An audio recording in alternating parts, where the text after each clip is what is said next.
Patrice Kourouma, ici je m'exprime au nom du MOCODA, entendez bien le mouvement de concertation pour le développement de l'Afrique. Nous avons, mes amis et moi, lorsque ma dernière tournée en France, nous avons compris que tous les problèmes de l'Afrique sont les mêmes. Et nous avons dit qu'on ne peut pas isolément développer l'Afrique. Il faut qu'il y ait une concertation globale sur tous les aspects qui sont nos problèmes. Donc nous avons décidé de brasser un peu le développement de l'Afrique sur 3 axes: économique, environnement et société. Voilà ce qui nous a guidés à réfléchir un peu sur le plan systémique, comment apporter la réflexion au développement intégré des pays africains. Comment vous comptez s'y prendre? Comment on compte s'y prendre? C'est des thématiques, des réflexions, puisque le MOCODA, le mouvement de concertation pour le développement de l'Afrique, est composé d'éminentes personnalités. Je ne citerai pas tous les noms ici, mais nous avons un site qui est MOCODA, comme vous l'entendez, mocoda.org. Nous sommes aussi sur Facebook et nous avons beaucoup de membres.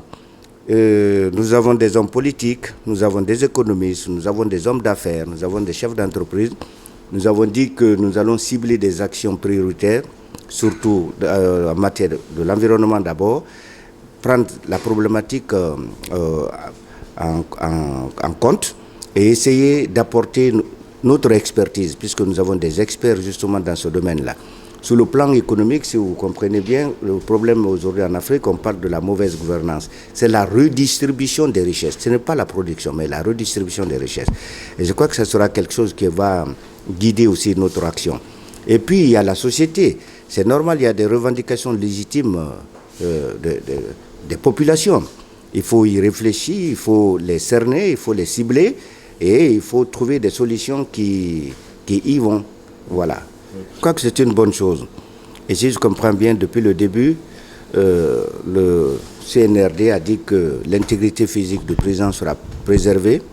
Et c'est une démonstration aujourd'hui pour nous, Guinéens, qu'ils vont dans ce sens-là. C'est-à-dire que l'humanitaire, aujourd'hui, est placé même au cœur de l'action de l'ancien président de la République, puisqu'il retrouve pratiquement son domicile, parce que les gens disent le domicile de son épouse. Bon, moi je pars d'un principe qu'il retrouve son domicile, et ça c'est une très bonne chose. Franchement, c'est salutaire. C'est une très bonne initiative. Je crois que même le régime auquel moi j'ai appartenu avait cette intention, cette volonté. Bon, malheureusement, il n'a pas vu le jour. Et puisque le CNRD est venu aujourd'hui nous dicter un peu sa ligne de conduite, et je crois que l'une des priorités aujourd'hui, c'est de savoir réellement tout ce qui s'est passé ici dans la gestion économique de ce pays-là. Et c'est une cour qui vient à point nommé, et je crois qu'elle est dotée aussi de moyens conséquents pour l'exercice de ses fonctions. Et toute personne de bonne foi ne peut saluer qu'une telle initiative. Moi, j'ai toujours dit que j'ai été conseiller du président de la République. J'ai occupé une fonction d'exécution, pas une fonction de décision. Et je salue cette initiative de la Cour. À titre personnel, je n'ai rien à me reprocher. Et peut-être qu'on verra. J'ai toujours dit que dans la gestion du régime précédent, il ne faut pas jeter l'anathème sur tout le monde. Il y a des responsabilités collectives, je l'ai dit, et il y a des responsabilités individuelles.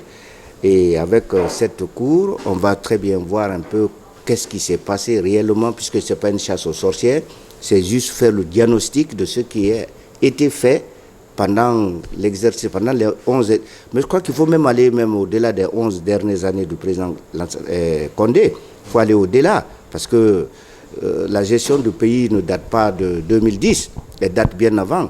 Si on doit aller loin, il faut aller en profondeur, puisqu'on parle de refondation. La refondation, en termes, sur le plan étymologique, c'est quoi? C'est une réforme en profondeur. Il faut aller plus loin que ça.